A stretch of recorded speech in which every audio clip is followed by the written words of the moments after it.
എല്ലാവർക്കും നമസ്കാരം.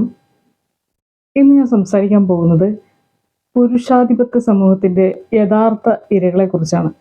നമ്മൾ എത്രയൊക്കെ തർക്കിച്ചാലും, എത്ര തന്നെ ഡിഫെൻഡ് ചെയ്യാൻ ശ്രമിച്ചാലും, നമ്മുടെ സമൂഹം എന്ന് പറയുന്നത് ഒരു പുരുഷാധിപത്യ സമൂഹം തന്നെയാണ്. പാട്രിയാർക്കൽ സൊസൈറ്റിയാണ്. ഏതൊരു തൊഴിൽ മേഖലയാണെങ്കിലും, എവിടെയാണെങ്കിലും നമ്മുടെ സമൂഹത്തിൽ സ്ത്രീകൾ ഒരു രണ്ടാം തരക്കാരായി തന്നെയാണ് കാണപ്പെടുന്നത്. പുരുഷന്മാരുടെ ആധിപത്യമുള്ള ഒരു സമൂഹം തന്നെയാണ് നമ്മുടേത്. എത്രയൊക്കെ ഇല്ലെന്ന് പറഞ്ഞാലും കുറേയൊക്കെ പുരോഗമനം വരുന്നുണ്ട്. പണ്ടത്തെ അത്ര ഭീകരാവസ്ഥയല്ല എങ്കിലും ഈക്വാളിറ്റി ഒന്നും ഇപ്പോൾ തൽക്കാലം നിലവിലില്ല എന്ന് തന്നെ നമ്മൾ സമ്മതിക്കേണ്ടി വരും. പക്ഷേ ഇതിൻ്റെ കുഴപ്പം ഈ പുരുഷാധിപത്യ സമൂഹം നിലനിൽക്കുന്നതിൻ്റെ ഏറ്റവും കൂടുതൽ ബുദ്ധിമുട്ട് അനുഭവിക്കുന്നത് സത്യത്തിൽ പുരുഷന്മാരാണ് എന്നുള്ളതാണ് വാസ്തവം. ഇവരനുഭവിക്കുന്ന ഒന്നാമത്തെ പ്രശ്നമാണ് സാമൂഹിക സമ്മർദ്ദം അഥവാ സോഷ്യൽ പ്രഷർ എന്ന് പറയുന്നത്. ഒരു പെൺകുട്ടി വളർന്നു വന്നു കഴിഞ്ഞാൽ ആകെ കാര്യമായിട്ട് ഒരു പ്രഷറെ അനുഭവിക്കുന്നുള്ളൂ. അതൊരു 10-25 വയസ്സൊക്കെ കഴിഞ്ഞു കഴിഞ്ഞാൽ കല്യാണം ആയില്ലേ എന്നുള്ളൊരു സാമൂഹിക സമ്മർദ്ദം, സൊസൈറ്റിയുടെ ചോദ്യങ്ങളെ നേരിടേണ്ടി വരാറുണ്ട് പെൺകുട്ടികൾക്ക് പൊതുവെ. പക്ഷെ അതൊക്കെ ഒരു ഇപ്പോഴത്തെ സാഹചര്യമൊക്കെ അനുസരിച്ച് ഒരു 25 വയസ്സൊക്കെ കഴിഞ്ഞാലേ ആ ചോദ്യം നേരിടേണ്ടി വരാറുള്ളൂ. അപ്പോൾ അതുവരെ ആ കുട്ടിക്ക് ഇഷ്ടമുള്ളത് പഠിക്കാൻ താല്പര്യമില്ലെങ്കിൽ വീട്ടിലിരിക്കാം, സമയം പോകാനായിട്ട് തുന്നൽ പഠിക്കാനോ കമ്പ്യൂട്ടർ പഠിക്കാനോ അല്ലെങ്കിൽ ഒന്നും ചെയ്യാതെ വീട്ടിലിരിക്കാനും എല്ലാത്തിനുമുള്ള സ്വാതന്ത്ര്യമുണ്ട്. പക്ഷേ നേരെ മറിച്ച് ഒരു ആൺകുട്ടിയാണെങ്കിൽ അങ്ങനെ വെറുതെ വീട്ടിലിരിക്കാനൊന്നും സൊസൈറ്റിയും സമ്മതിക്കില്ല, വീട്ടുകാരും സമ്മതിക്കില്ല. പഠിക്കാൻ താല്പര്യമുള്ളവരാണെങ്കിൽ നന്നായി പഠിക്കണം, നല്ലൊരു ജോലി നേടണം. പഠിക്കാൻ താല്പര്യമില്ല, അതിന് കഴിവ് കുറഞ്ഞ ആളാണെങ്കിൽ എന്തെങ്കിലും പണിയെടുത്ത് അവനവനുള്ള വരുമാനം കണ്ടെത്തിക്കൊള്ളണം. അങ്ങനെ ഒരു സാമൂഹിക സമ്മർദ്ദം, ഒരു +2 കഴിഞ്ഞ് കുറച്ച് കഴിയുമ്പോഴേക്കും തന്നെ ജോലിയായില്ലേ എന്നുള്ള സമ്മർദ്ദത്തെ ആൺകുട്ടികൾ നേരിടേണ്ടി വരാറുണ്ട്. അത് കഴിഞ്ഞ് എങ്ങനെയെങ്കിലുമൊക്കെ കഷ്ടപ്പെട്ട് ജോലി കിട്ടിക്കഴിഞ്ഞ് കഴിഞ്ഞാൽ പിന്നെ പെണ്ണ് കിട്ടിയില്ലേ എന്നുള്ളൊരു അടുത്ത സമ്മർദ്ദം നേരിടേണ്ടി വരികയാണ്.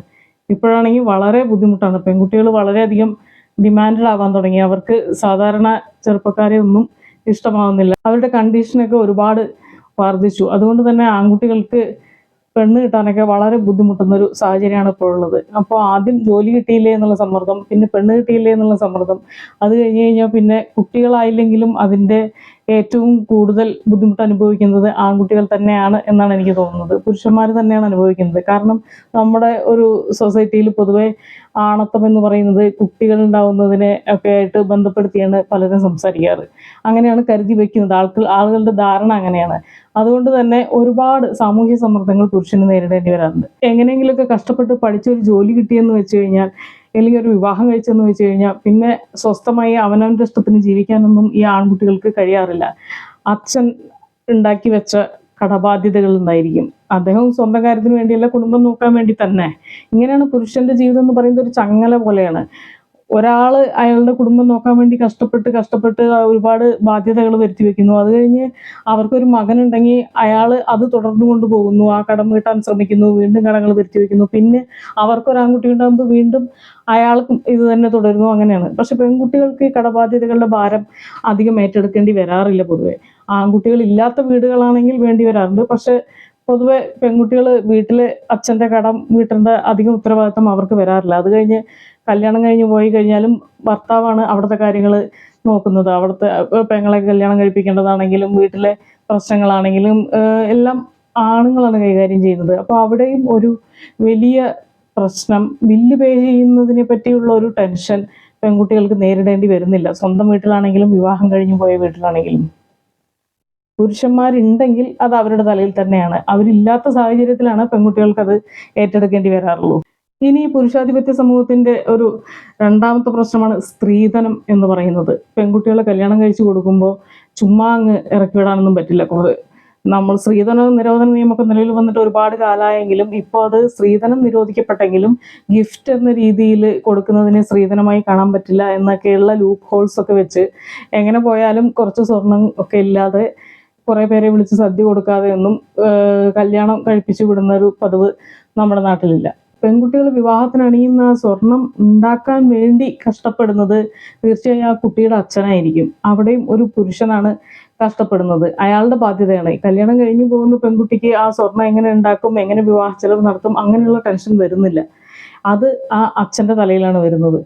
അയാൾ ചോര നീരാക്കി അതുവരെയുള്ള സമ്പാദ്യം മൊത്തം എടുത്ത് വളരെ കഷ്ടപ്പെട്ട് ഒരു പെൺകുട്ടിയെ കല്യാണം കഴിപ്പിച്ചു വിടുന്നു. ഇപ്പോഴത്തെ വിവാഹം എന്നൊക്കെ പറഞ്ഞു കഴിഞ്ഞാൽ പണ്ടത്തെ പോലെ ഒരു സദ്യയിലോ ഇല്ലെങ്കിൽ കുറച്ച് സ്വർണത്തിലോ ഒതുങ്ങുന്ന സംഭവമല്ല. ഇപ്പോൾ pre wedding photoshoot, post wedding photoshoot, mehndi, haldi എന്ന് വേണ്ട ഇനി ഇല്ലാത്ത സംഭവം ഒന്നുമില്ല, ഇല്ലാത്ത ചിലവൊന്നുമില്ല. സത്യം പറഞ്ഞു കഴിഞ്ഞാൽ ഒരു കല്യാണം നടത്തുന്നതിനൊക്കെ എളുപ്പമാണ് ഒരു പൂരം നടത്താൻ എന്ന് പറയേണ്ടി വരും. അത്രയും ആഘോഷമായിട്ടാണ് ഓരോ വിവാഹങ്ങളും നടക്കുന്നത്.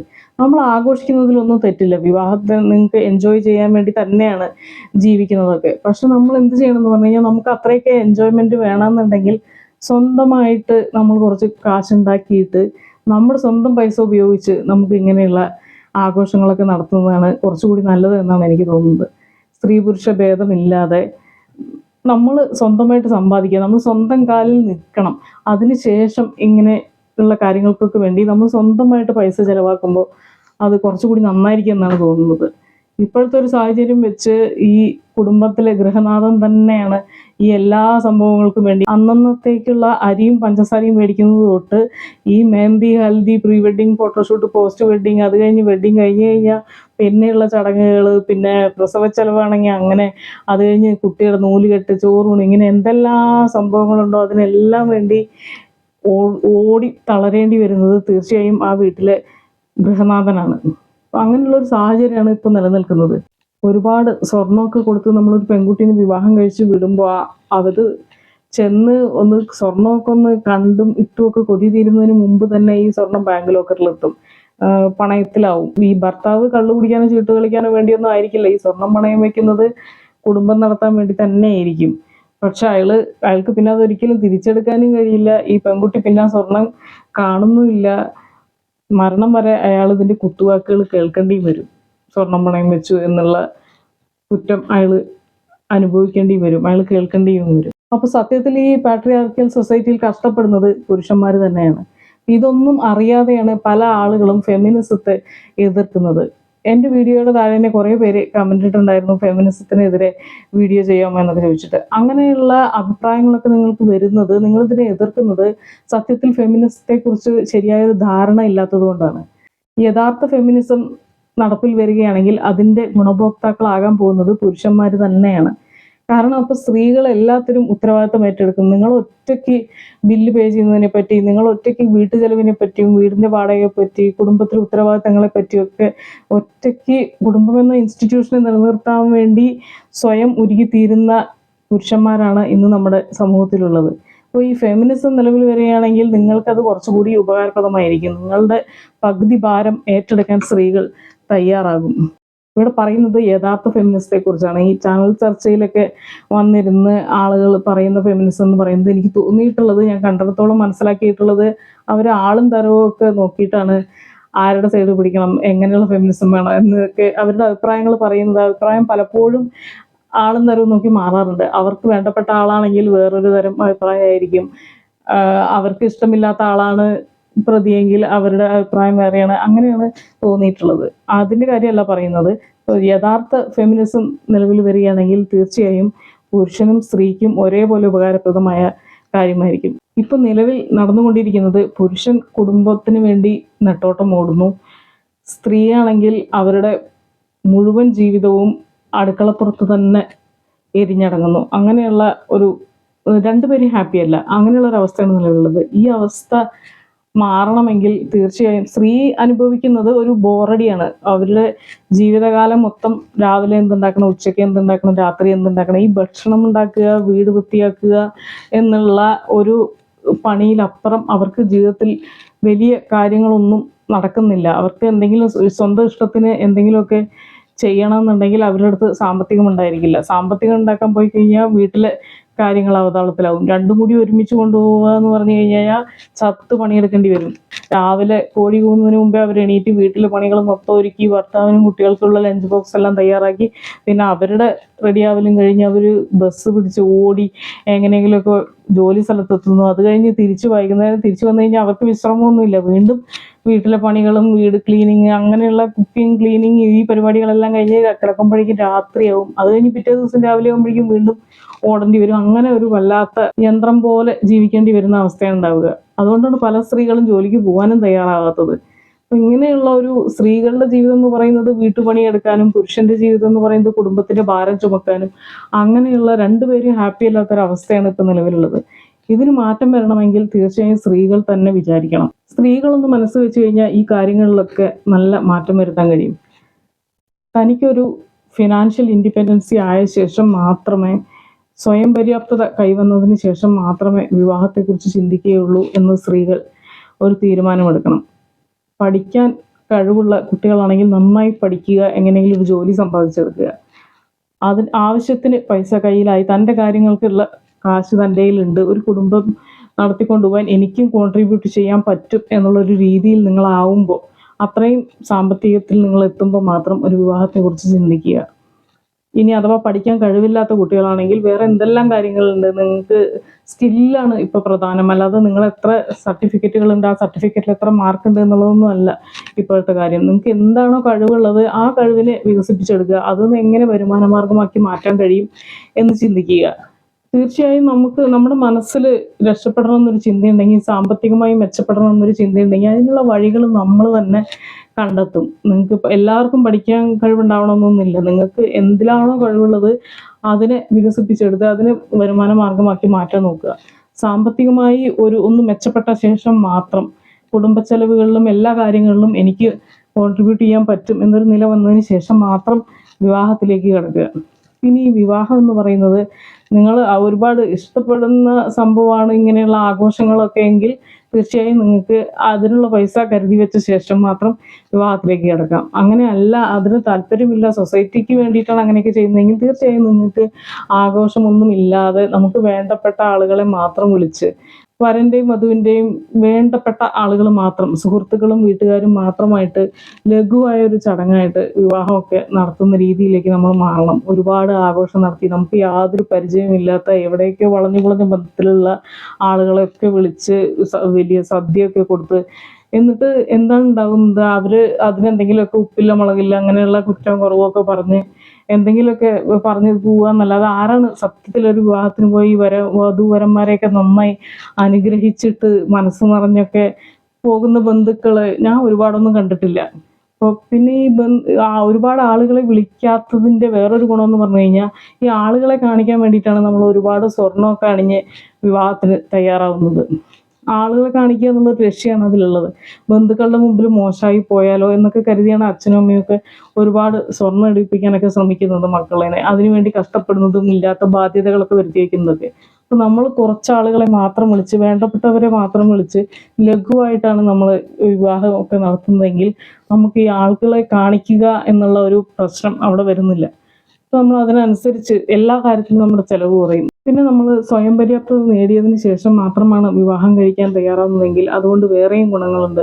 സ്ത്രീക്ക് ഒരുപാടൊന്നും ഭർത്താവിൻ്റെ വീട്ടിൽ പോയി കഷ്ടപ്പെടേണ്ടി വരില്ല. നിങ്ങൾ കുടുംബ ചെലവിന് വേണ്ടി നിങ്ങൾ കോൺട്രിബ്യൂട്ട് ചെയ്യുന്നുണ്ടെങ്കിൽ, നിങ്ങളുടെ കയ്യിൽ നിങ്ങളുടെ ആവശ്യത്തിനും കുടുംബത്തിനും വേണ്ടിയിട്ടുള്ള കാശ് നിങ്ങൾ ഉണ്ടാക്കുന്നുണ്ടെങ്കിൽ തീർച്ചയായും നിങ്ങളുടെ നേരെ ശബ്ദമുയർത്താനോ കൈ ഉയർത്താനോ ആരും പെട്ടെന്നൊന്നും ധൈര്യപ്പെടില്ല. there is money, there is power എന്ന് കേട്ടിട്ടില്ലേ? അത് ആണായാലും പെണ്ണായാലും ഒക്കെ അങ്ങനെ തന്നെയാണ്. നിങ്ങൾ സാമ്പത്തികമായി മെച്ചപ്പെട്ട ഒരാളാണെങ്കിൽ, നിങ്ങൾക്ക് കുടുംബച്ചെലവിൽ കോൺട്രിബ്യൂട്ട് ചെയ്യാൻ കഴിയുന്നുണ്ടെങ്കിൽ, കുട്ടികളുടെ കാര്യങ്ങളിലാണെങ്കിലും വീട്ടുകാര്യങ്ങളിലാണെങ്കിലും എല്ലാത്തിലും നിങ്ങളുടേതായ ഒരു കോൺട്രിബ്യൂഷൻ സാമ്പത്തികമായിട്ട് അവിടെ ഉണ്ടെങ്കിൽ ആരും നിങ്ങളെ ഇടിച്ചു താഴ്ത്താനോ പോരടിക്കാനോ നിങ്ങളുടെ നേരെ കൈ ഉയർത്താനോ ഒന്നിനും വരില്ല.